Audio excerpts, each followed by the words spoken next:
Assalamu alaikum wa rahmatullahi wa barakatuh.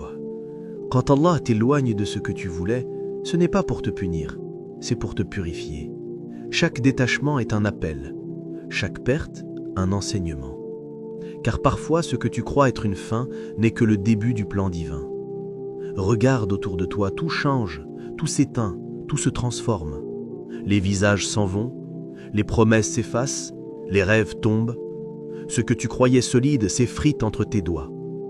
Les gens changent, la vie s'essouffle, et toi, tu restes là, à chercher un sens à tout ce mouvement.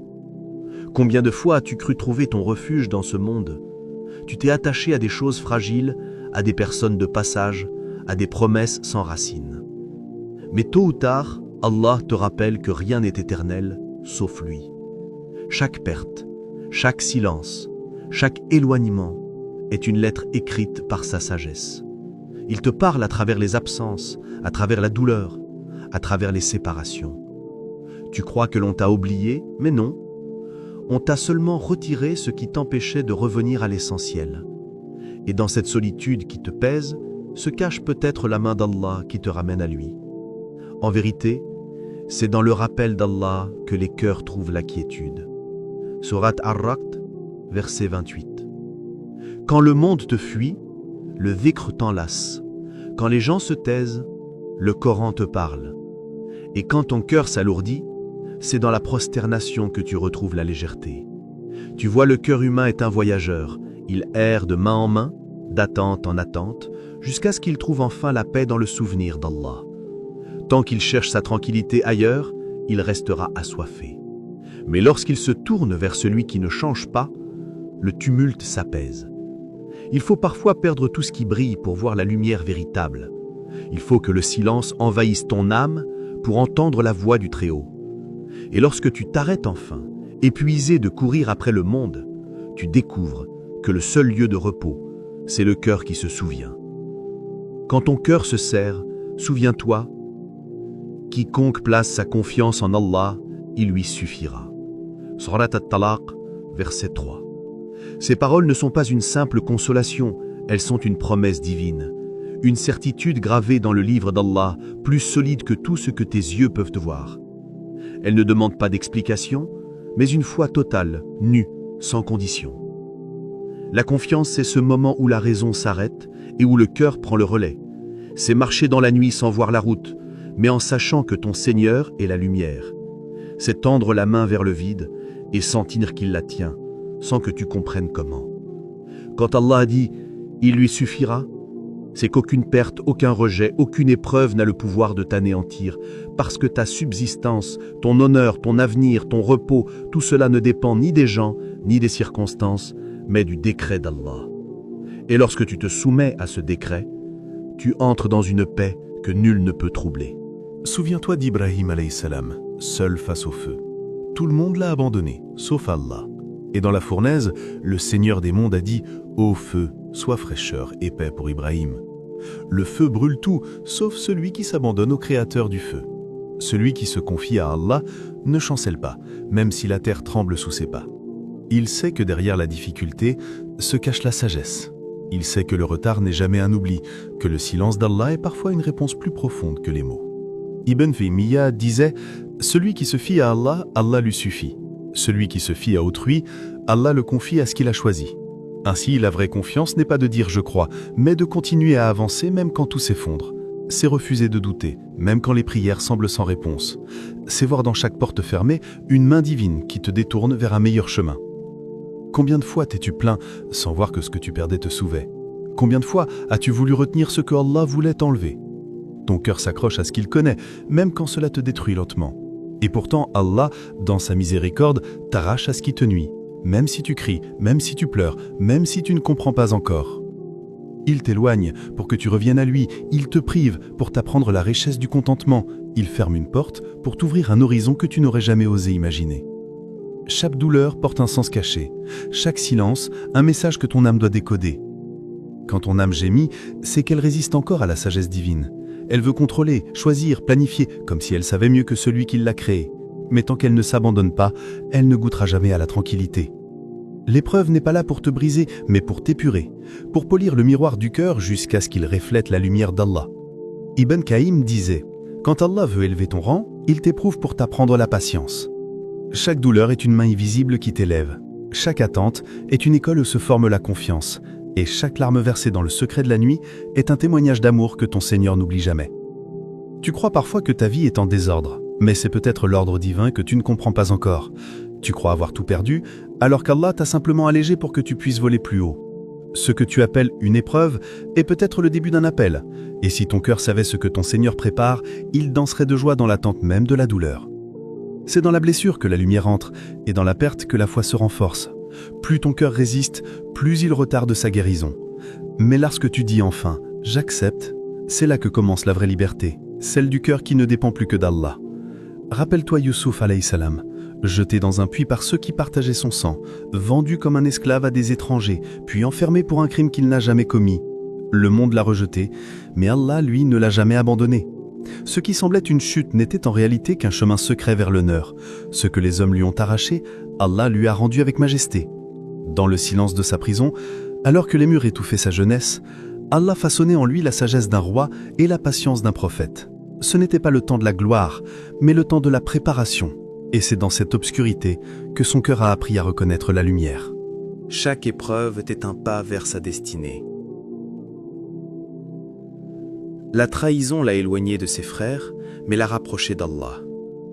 L'injustice l'a enfermé, mais elle a libéré son âme. Le manque de liberté extérieure a révélé la liberté intérieure de celui qui place sa confiance en son Seigneur. Allah dit, « Et ainsi nous avons établi Youssouf dans le pays, afin qu'il s'y installe où il voulait. Nous atteignons par notre miséricorde qui nous voulons, et nous ne faisons pas perdre la récompense des bienfaisants. » Sourate Youssouf, verset 56. C'est là toute la sagesse divine. Le plan d'Allah se tisse dans le secret, entre la douleur et la patience, entre la perte et la foi. Ce que tu vois comme une épreuve, lui le voit comme un passage. Ce que tu vis comme une injustice, lui le transforme en purification. Regarde l'histoire de Youssouf. Il est passé du puits au trône, de la solitude à la royauté. Mais ce n'est pas le trône qui a fait sa grandeur, c'est le cœur qui l'a gardé pur malgré l'humiliation. C'est cela le vrai miracle. Garder la foi quand tout semble perdu. Ibn al-Jawzi disait « Si Allah t'a enfermé dans l'épreuve, c'est qu'il veut te révéler à travers elle, car nul diamant ne brille sans pression. » Ainsi fut Youssouf, forgé dans le secret, élevé dans la patience, honoré par la fidélité. Et son histoire reste un message éternel pour chaque âme qui doute dans la nuit. Là où les hommes t'enfouissent, Allah te prépare à être révélé. Le feu ne détruit pas l'acier, il le forge. Ainsi les épreuves ne détruisent pas le croyant, elles le façonnent. Chaque brûlure est une caresse divine qui polit le cœur. Chaque perte, une purification. Et dans les flammes de la douleur, Allah sculpte la force invisible de ton âme. Celui qui s'abandonne à la volonté d'Allah ne perd jamais. Il se découvre. Quand tout s'écroule, il ne cherche plus à tenir debout. Il apprend à s'incliner. Et dans cette inclinaison, il trouve la dignité que les rois ignorent.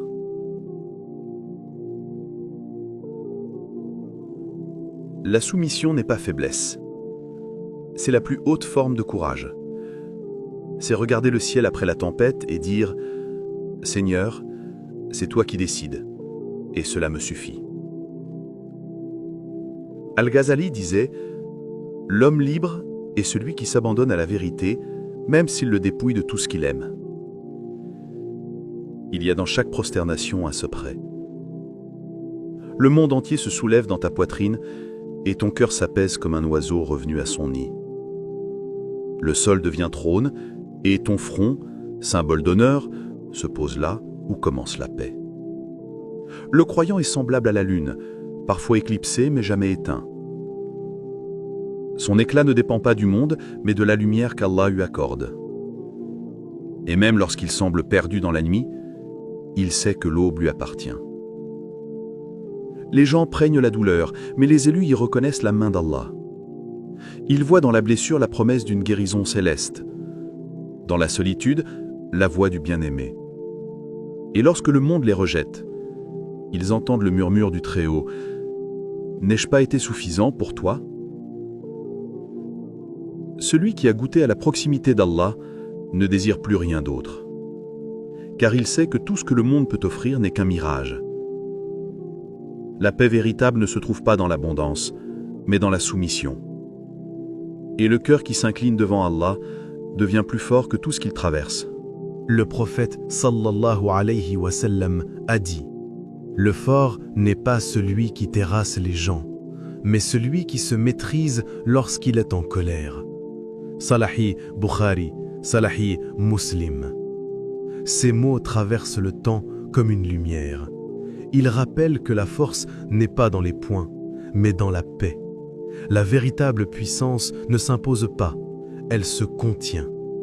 Car celui qui se conquiert lui-même devient plus redoutable que celui qui conquiert 1000 hommes. Le silence dans l'injustice, la patience dans la perte, la gratitude dans la douleur.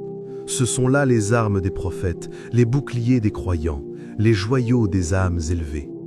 La maîtrise du cœur n'est pas naturelle, c'est un combat, une discipline, une ascension intérieure. Et dans chaque colère retenue, il y a une victoire que seul Allah voit. Le prophète sallallahu alayhi wa sallam ne s'est jamais vengé pour lui-même. Quand on insultait, il répondait par la paix. Quand on l'humiliait, il invoquait pour son peuple. Il portait en lui la tempête, mais il ne la laissait pas se déchaîner. Sa douceur n'était pas faiblesse, mais maîtrise. Sa miséricorde, une force que rien ne pouvait fléchir. Je dis du bien ou je me tais. Le silence du sage n'est pas une fuite, c'est une prière. Chaque mot qu'il retient devient une offrande à son Seigneur. Car il sait que la langue peut construire un paradis ou creuser une tombe. Ibn al-Qayyim disait « La patience est une armure que seul le croyant endosse avec dignité. Et celui qui s'en revêt avance dans la vie avec une sérénité que rien ne peut voler. » Le monde glorifie la domination, mais l'islam glorifie la maîtrise. Il ne s'agit pas de dominer les autres, mais de dompter son propre nafs. Et quand le croyant atteint cet équilibre entre la colère et la sagesse, il devient semblable à une montagne, calme à l'extérieur, solide à l'intérieur. Chaque souffle de patience est une victoire invisible, chaque acte de retenue un signe d'honneur. Et dans le cœur du croyant, la force véritable demeure, silencieuse, lumineuse, constante.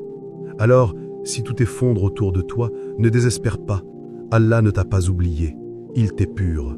Et peut-être que dans ce vide qu'il a laissé, il prépare l'espace où il déposera sa bénédiction.